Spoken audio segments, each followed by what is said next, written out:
তোমার মারতে চাইছিস? আমি এখন আর বাপে ডেকে নিয়ে আসছি। এই সাবধানে সাবধানে, হ্যাঁ রাখ রাখ রাখ রাখ, হ্যাঁ খোল। কি ঘ্রাণ দেখে কি মনে হচ্ছে? 2000 মানুষের ইফতারি হবে না তো? আমার তো মনে হচ্ছে হবে ভাই।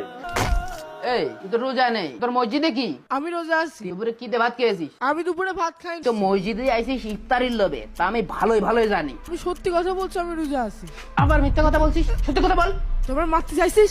আমি এখন আর বাপে ডেকে নিয়ে আসছি। আলিম তোর গায়ে হাত দিলেছে?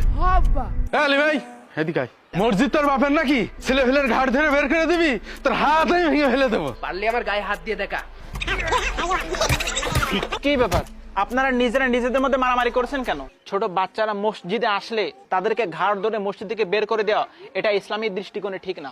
আর যদি মসজিদের মধ্যে বাচ্চাদের কোলাহল না শোনা যায়, তাহলে ভবিষ্যৎ প্রজন্মের মুসল্লিদের জন্য ভয় করুন।